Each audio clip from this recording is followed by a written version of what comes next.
सारा प्रणाम।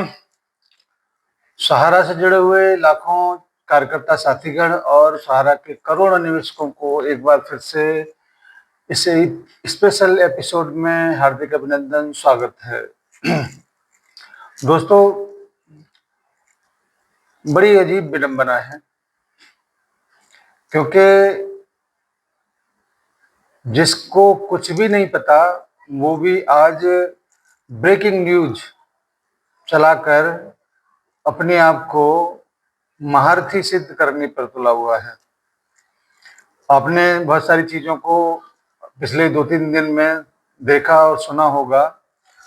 काफी सारी भ्रम भ्रांतियां लोगों के बीच में हैं और उन भ्रम भ्रांतियों को दूर करने के लिए आज का ये एपिसोड बहुत ही ज्यादा महत्वपूर्ण है।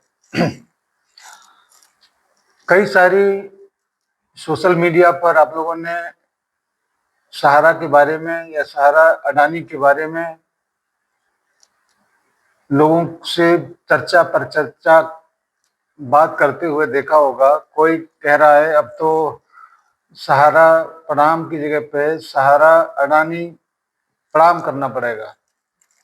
मैं फिर दोबारा से कहूंगा, सहारा प्रणाम और सहारा प्रणाम ही रहेगा, क्योंकि आधी और अधूरी जानकारी बहुत ज्यादा घातक होता है।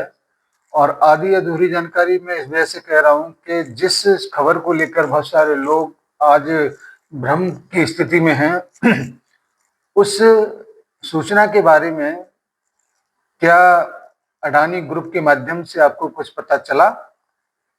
क्या सहारा ग्रुप के माध्यम से आपको कुछ पता चला कि केवल सोशल मीडिया पर ही सब कुछ पता चलेगा? आदेश निर्देश सुप्रीम कोर्ट के क्या बोलते हैं, इसको समझना बहुत महत्वपूर्ण है। सुप्रीम कोर्ट के पास अगर किसी भी प्रकार का दस्तावेज पहुंचेगा तो वो सोशल मीडिया पर कैसे प्रसारित हो सकता है, ये समझने का चीज है, ये जानने का चीज है। क्योंकि सुप्रीम कोर्ट के आदेश को तो प्रसारित किया जा सकता है, लेकिन उसके आदेश से पहले ही किसी मामले की डील को सार्वजनिक करना, ये शायद आधी अधूरी और अधकचरे वाली जानकारियों को साझा करने वाले लोग ही कर सकते हैं।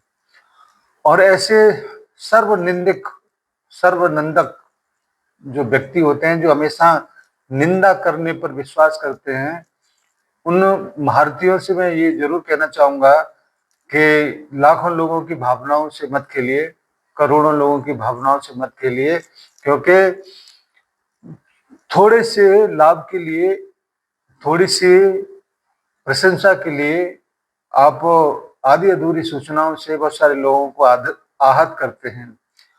क्या डील हुआ क्या नहीं हुआ, ये तो सुप्रीम कोर्ट के आदेश के बाद पता चलेगा। लेकिन उससे पहले मैं जरूर कहना चाहूंगा, सुप्रीम कोर्ट के आदेश हैं कि किसी भी प्रकार का कोई भी डील अगर हो तो वो सील बंद लिफाफे में पहले सुप्रीम कोर्ट के समक्ष रखा जाएगा। सुप्रीम कोर्ट अवलोकन करेगा कि क्या ये सही है, क्या ये हित में है सम्मानित निवेशकों के या किसी भी संस्था के, तभी किसी डील पर मोहर लगाकर वो आदेश के रूप में प्रसारित करेगा, तभी जाकर हम सब उसको सत्य मान पाएंगे। अन्यथा उसके अलावा जितनी भी खबरें हैं, जितनी भी सूचनाएं हैं, वो सब निरर्थक हैं और किसी भी हाल में मानने के योग्य नहीं हैं। कौन से सूत्र हैं, कौन सा मीडिया का सूत्र किस प्रकार की खबरों को किन सूत्रों के माध्यम से लेके आएगा, ये केवल सूत्रों के आधार पर ही खत्म हो जाना चाहिए। क्योंकि सहारा ग्रुप की तरफ से न कोई प्रेस विज्ञप्ति रिलीज हुआ, अडानी की तरफ से जो डील की बात हो रहा है, न अडानी ग्रुप के माध्यम से कोई प्रेस विज्ञप्ति के माध्यम से सार्वजनिक सूचनाओं को किया गया। और कोई भी डील अगर होता है तो निश्चित रूप से उस ग्रुप का मीडिया प्रभारी समस्त मीडिया के सामने आकर उसके ऊपर मोहर लगाता है कि हाँ, अब ये सारी चीजें हो चुका है। आपको मैं याद दिलाना चाहूंगा, जब सहारा श्री के द्वारा लंदन के होटलों को खरीदा गया था, तो बाकायदा प्रेस विज्ञप्ति के माध्यम से सूचित किया गया था कि सहारा ग्रुप के अधीन ये प्रॉपर्टी ले ली गई है। इस प्रकार से जब इस प्रकार का कोई डील होता है तो वो सार्वजनिक तौर पर सोशल मीडिया के माध्यम से नहीं बल्कि नेशनल मीडिया के माध्यम से सूचित किया जाता है, तभी जाकर उस पर मोहर लगता है। मगर आज की डेट में क्या हो रहा है कि कहीं से भी कोई भी छोटा मोटा बात होता है उसमें मिर्च मसाला लगाकर उसको पेश किया जाता है। आज सबसे बड़ा मुद्दा है कि सहारा के निवेशकों का जो भुगतान अटका हुआ है उसको भुगतान करने की क्या व्यवस्था किया जाए। और इसी व्यवस्थाओं को लेकर, इन्हीं चीजों को लेकर बहुत सारे लोग ये कहते हैं कि कुछ हो ही नहीं रहा है, कुछ कर ही नहीं रहा है सहारा ग्रुप के शीर्ष प्रबंधन का कोई अता पता नहीं है, ये नहीं हो रहा है, वो नहीं हो रहा है।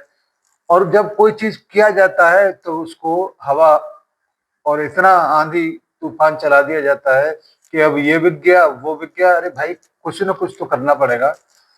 सहारा के निवेशकों को भुगतान किस प्रकार से हो, कैसे हो और किस तरीके से हो, अगर उसके बारे में किसी प्रकार का कहीं से कोई बात अगर हो रहा है और उसके बारे में हमको अगर पूर्ण सत्य जानकारी नहीं है तो हम उसको अपने हिसाब से डिफाइन कैसे कर सकते हैं कि ये हो गया। इसीलिए मैं अपने सभी साथियों से जरूर कहना चाहूंगा कि सहारा अडानी डील हुआ कि नहीं हुआ, कैसे हुआ, क्या हुआ, कितने में हुआ, कितने लाख करोड़ का हुआ, कितनी संपत्तियां गई, कितनी नहीं गई, इसके बारे में अभी सार्वजनिक तौर पर किसी प्रकार का कोई कमेंट करना किसी भी जिम्मेदार पर्सन के लिए उचित नहीं है। इसीलिए जब तक सहारा ग्रुप के माध्यम से कोई सूचित न किया जाए, किसी भी कार्यकर्ता को भय भ्रांति भ्रम में आने की क्या आवश्यकता है।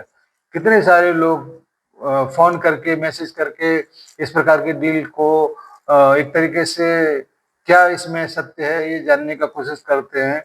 तो हम भी कैसे बता सकते हैं कि इसमें क्या हुआ जब तक कि सुप्रीम कोर्ट की तरफ से इस पर कोई मोहर नहीं लग जाए। भुगतान होना चाहिए और निश्चित रूप से होगा, एक एक पाई का होगा, एक एक पैसे का होगा, चाहे किसी व्यक्ति का कितना ही अमाउंट क्यों न हो। उसकी व्यवस्था कैसे करना है, किस तरीके से होगा, किस डील के माध्यम से होगा, ये सारा शीर्ष प्रबंधन की जिम्मेदारी है, उसकी सिरदर्दी है। इसमें हम लोग क्यों अपनी माथापच्ची करके अपने आप को परेशान करने का कोशिश कर रहे हैं। इसीलिए मैं आपसे ये आग्रह करना चाहूंगा कि सहारा अडानी का अगर डील हुआ भी होगा तो समस्त सहारा ग्रुप को उसके कदमों में रखने की बात नहीं है। केवल कुछ चुनिंदा प्रॉपर्टियों के बारे में, कुछ चुनिंदा प्रॉपर्टियों को सेल करने के बारे में बात कही जा सकती है कि हाँ हो सकता है, लेकिन ऐसा नहीं है कि हम लोग अडानी प्रणाम करना शुरू कर दें। ये तो बहुत अचंभित कर देने वाली और बिना तथ्यों वाली बातचीत हो गई। बहरहाल आने वाले समय में, और ज्यादा समय नहीं है, 14 तारीख का महत्वपूर्ण डेट अब हो गया इन सारी बातों को या इन सारी अफवाहों को देखते हुए कि इसमें क्या है क्या नहीं। जो सीलबंद लिफाफे में पूर्ण संपूर्ण जानकारी है उसमें क्या होगा, सहारा की तरफ से गौतम अवस्थी के माध्यम से जो एफिडेविट फाइल किया गया होगा उसमें क्या हो सकता है क्या नहीं होगा, ये तो 14 तारीख को जब सुप्रीम कोर्ट इसके ऊपर मोहर लगा देगा कि हाँ इस डील को आप कर सकते हो या इस रास्ते पे आप चल सकते हैं, या आप पैसे की क्या व्यवस्था हुआ, उसका मार्केट वैल्यू के हिसाब से कितना हुआ। ये सारे ऐसे सवाल हैं जिसके जवाब मात्र केवल और केवल सुप्रीम कोर्ट दे सकता है। इसीलिए कितने का डील हुआ, कैसे हुआ, बिक गया, सहारा बिक गया, ये बिक गया, ये क्या लफड़ा है, ये इन सारी चीजों में कोई सत्य नहीं है। आधा अधूरा सच हमेशा घातक होता है। और जो सोशल मीडिया पर या यूट्यूब पर कहने वाले सुनने वाले आज अगर इन बातों को कर रहे हैं तो एक समय ऐसा भी था कि सारा तो फेल हो गया, बंद हो गया, खत्म हो गया, इस तरह की बात करके अपने रोटियां सेकते आए हैं। आज अपनी रोटियां सेक रहे हैं, अडानी सारा ग्रुप का हो गया। ऐसा नहीं होता है भाई। और अगर कुछ प्रॉपर्टी में से कुछ हिस्सा 1 लाख करोड़ का अगर कहीं कोई डील हुआ होगा, एक मुश्त अगर रकम आता है तो ये तो अच्छी बात है भाई। इसमें नमक मिर्च मसाला लगाने की क्या जरूरत है।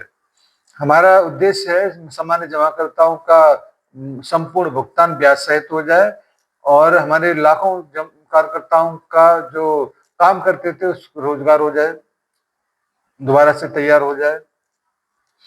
इस प्रकार की बातचीत अगर है तो आज भी सहकारिता मंत्रालय की सोशल पोर्टल पर सहारा की चारों सोसाइटियों के नाम बदस्तूर जारी हैं और किसी प्रकार का उसमें फेरबदल नहीं है। इसका मतलब यह है कि सोसाइटियां जब अपने ऊपर से लगे प्रतिबंधों को हटा देंगी तो भविष्य में निश्चित रूप से काम करने का अवसर भी प्राप्त होगा और जो भी गाइडलाइंस होगा वो आप लोगों के बीच में जरूर आएगा। इसलिए आधे अधूरे सच पे न जाएं, पूरा सच सुने, पूरा सच जाने, उसके बाद में ही कोई अपनी राय बनाए, यही समझदारी होती है। मैं पिछले 2-3 दिन से थोड़ा सा व्यस्त होने की वजह से आपके बीच में अपनी बातों को नहीं रख पाया और आज मुझे शाम के टाइम पे मौका मिला है तो वीडियो अपलोड करेंगे, आपके बीच में पहुंचेगा तो निश्चित रूप से आपको बहुत सारी चीजें क्लियर हो जाएंगी और मुख्यालय स्तर से भी इस प्रकार की कोई भी सूचना हम लोगों को नहीं मिला है और भी अन्य सोर्सेस हैं उसके माध्यम से नहीं मिला है। केवल और केवल सोशल मीडिया पर जो लेटर एक या एफिडेविट करके जो वायरल हो रहा है उसी को लेकर लोगों ने मिर्च मसाला लगाकर न जाने क्या क्या चीजें कर दी। पेपर में भी इस तरीके के बात हुआ है या टीवी पर भी किसी प्रकार का बात हुआ है, वहां से सत्यापित नहीं किया जा सकता। सत्यापित होगा 3 जगह से, एक तो जिसने डील किया है, जिसने खरीदा है वो सत्यापित कर सकता है या जिसने बेचा है वो सत्यापित कर सकता है या सुप्रीम कोर्ट के माध्यम से उसमें रजामंदी हो गया है वो सत्यापित करेगा। इसके अलावा चौथा कोई और विकल्प नहीं है। तो मैं अपने साथियों से, सामान्य जमाकर्ताओं से जरूर कहूंगा कि अगर कुछ भी अच्छा होगा तो हमारे सबके फेवर में होगा। आपका भुगतान कराने की जो व्यवस्था उसके बारे में होगा। आज है तब बात हो रहा है, अगर नहीं होता तो कोई बात नहीं होता। आज सारा के पास प्रॉपर्टी है तो बात हो रहा है, लाखों करोड़ों रुपए का बात हो रहा है।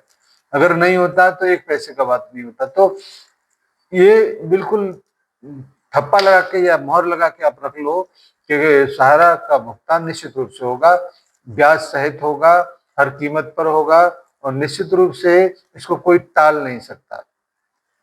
सोशल मीडिया पर ध्यान न दें, सहारा के मुख्यालय से जो भी सूचना होगा सबसे पहले आने का लाने का प्रयत्न हम लोग करेंगे और इसको आप तक पहुंचाने का एकमात्र स्थान यथार्थ का यूट्यूब का प्लेटफॉर्म, जहां पर हम लोग बहुत ही सत्यापित 99% सत्यापित खबरों को आपके पास तक पहुंचाने का काम करते हैं। मुझे उम्मीद है कि आप अपने सोशल मीडिया के हैंडल से हमारी इन सारी बातों को आम जन तक, निवेशकर्ताओं तक, कार्यकर्ताओं तक जरूर पहुंचाएंगे।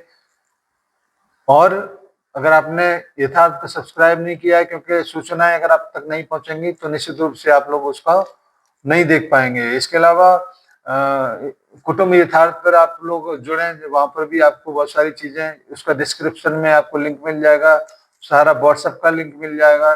तो इन सारी चीजों से जुड़े जहां पर आपको सूचनाएं ठीक तरीके से मिलेंगी। धन्यवाद आज की इस छोटी सी अपडेट के लिए। और महत्वपूर्ण अपडेट है, निश्चित रूप से आप अपने साथियों तक, जमाकर्ताओं तक इसको जरूर पहुंचाएंगे। सहारा प्रणाम, निवेशक साथियों से सहारा नमस्कार और जय हिंद, सादर सहारा प्रणाम। बढ़े हर कदम जोश हमारा, हम हैं सहारा, हम हैं सहारा, विश्वास की बहती धारा। सहारा इंडिया परिवार, आत्मविश्वास की ताकत।